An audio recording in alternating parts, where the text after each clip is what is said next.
the Schmo with the pro, with the former unranked champ, now the number 13th ranked UFC bantamweight in the world, Suga Sean O'Malley in the flesh, in your home gym, Phoenix, Arizona. How we doing? Doing good, Schmo. How are you? The Schmo can't complain. Now talk to me for a second, man. We caught up a couple months ago, man. A lot's gone on since, or has it?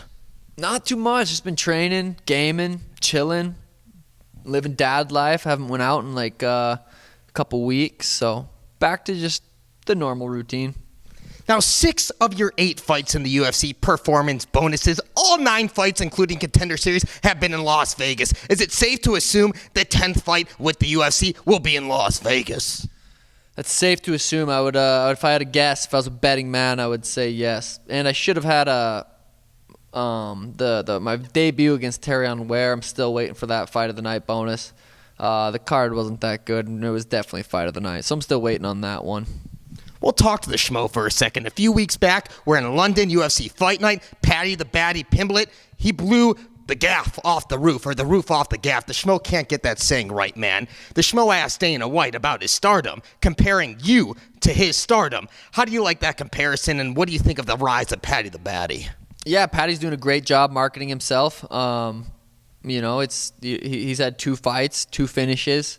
I think he's doing a great job. I've had 8 fights, 9 fights, I don't remember. I've had a lot more fights, and he's got a good following already. So I think he's doing a really good job. We're buds because he's rated me on Twitch, and I've hosted him on Twitch. So we're buds, I guess. That's just how that works. And someone you're buds with is Logan Paul. He said if he's to fight in the UFC, it'd be Paddy The Baddy Pimblett, man. Paddy the Paddy.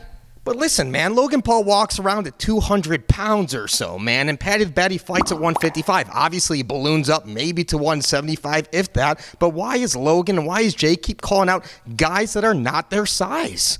Because they're I mean, I don't think they pay attention too much to how much who weighs what and how much they cut. I mean, you look, if you don't follow us, I don't think Logan probably follows Paddy and knows exactly, you know, what weight he fights at. He probably looks at him, and Paddy looks fat as shit. He looks like he's 200 pounds. Logan's probably like, I'm around that weight.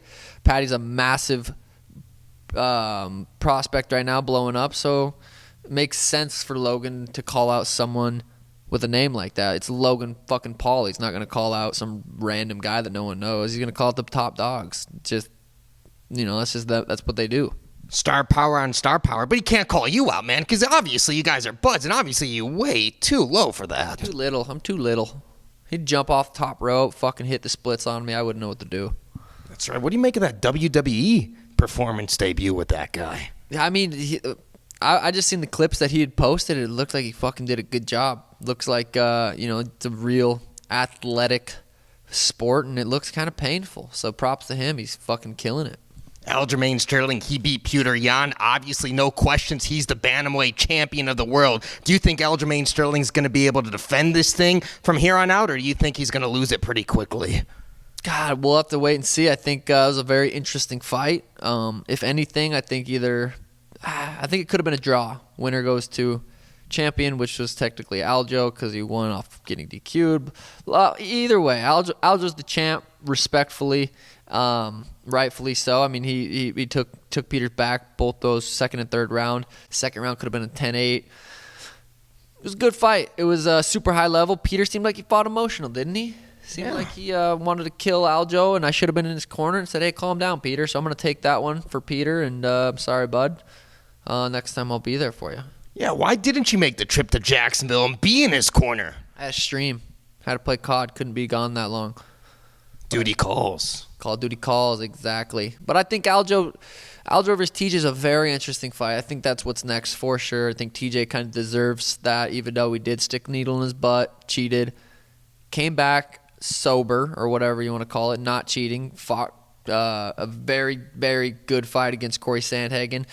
Was getting pieced up in the first couple rounds and adjusted and, you know, showed championship heart and got the win in the judge's eyes. So I think, yeah, that fight makes sense. And I don't know, Aljo versus TJ is a very, very interesting fight. I think the bantamweight division is the best division in the UFC, and you could put so many different people in different positions and have you know, it's just the most interesting division right now.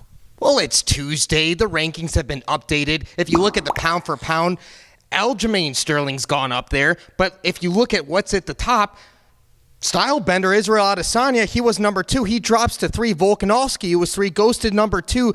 Do you think that was warranted? Did Volkanovski surpass Stylebender in the pound-for-pound rankings in the Suga Show's viewpoint? Yeah, man, that's I really don't have an opinion on that. I don't know. I think they could both be number 2. Who's number 1? Number 1? It's clear cut. It's Kamaru Usman. That's right. Respectfully. Yeah, I get that. Maybe it's just recency biasy. Maybe Volk just did that this weekend, and it's just that. I don't know. I don't think, Izzy or Alexander, I mean, when you're at that level, I don't know you necessarily, you're too worried about that. What kind of pull-up can we anticipate from the Suga Show at UFC 274 here in Phoenix, Arizona, May 7th? Pulling up in the Lambo, getting it wrapped right now. That's about it. We're going to have a sweet little outfit. I wish I could just pull up, take a pic, and then dip, and then watch them at home, really. You know what I mean? So it gives me anxiety going there and doing all that stuff. And it's fun, but it's like in between fights, you're just sitting there, and it feels like 4 hours, and everyone's yelling, check out, let me take a picture. So I'm going to see if they'll let me sit in the celebrity section. Maybe let me have a little break. We'll see. Maybe eat Dana's food backstage, too, and get in that part of that. You'd think so. I pulled up with Steve and the boys one time, and everyone got to go up to Dana's room, and they're like, whoa, you can't go. I was like, really? I fight. I'm in the UFC. And they're like, nope, can't go. So Steve, all the boys got to go, and I just had to stand out there for a little while. And, they got it worked out after a while, but it was Steve's got some pull, more pull than I do. So, yeah, we'll see. Probably won't be able to go eat up there unless Uncle Steve takes me up there. Well, you got the Bromalley Show, nice logo behind us. You got the Timbo Suga Show. What else can we expect for you this upcoming year, 2022, Suga Sean O'Malley? I would say a clean knockout in July, a clean knockout in December, title shot next year. I'm wrapping the Lambo is going to be beautiful. I got the matching merch coming out around mid-May-ish. We got a little Father's Day drop coming soon. We got a 420 drop coming soon. The 420 drop's out right now. 420's coming up soon. Just staying busy, doing little vlogs here and there. Gave my dad a Rolex the other day. Got a vlog coming out. Got some more surprises for my sister, my mom. My little brother's birthday's coming up. Might get him a little something. I don't know. Just staying creative and having fun. And your dad was washing the cars outside when the Schmo pulled up. He even offered to wash the Schmo's car. We had to pass, though. He was going hard at work. If the Schmo was to give you 3 names, which one's most intriguing for you for the comeback fight? Is it Pedro Munhoz? Is it Song Yadong? Or is it Adrian Yanez? Of those 3, which one's most intriguing to you? We'll see. I think the Pedro one probably makes most sense, but I haven't talked to you. I'm going to talk to UFC soon, so we'll get something dialed in 3 months out.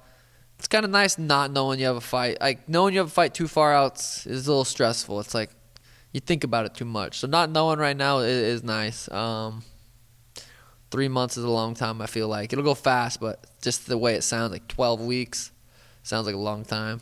And can we get a final message for all the Suga Sean O'Malley fans out there worldwide? SugaShop.co, got the merch. Love that shit. You guys are awesome. Watch me on Twitch, stream pretty much every day, Sean O'Malley UFC. I'm the best Call of Duty player in the world. He's the pro. I'm the Schmo. Where's Schmitty? Expected him to be back here. He's finally at work. Okay. Got him a job, and he called in the first day. Shit you not. The first 3 days he called in. Wow. And they still let him come back. So I don't know. He's at work. He should be at work right now, but we don't. I don't know unless I go see. Yeah, maybe we'll check on him. We're out.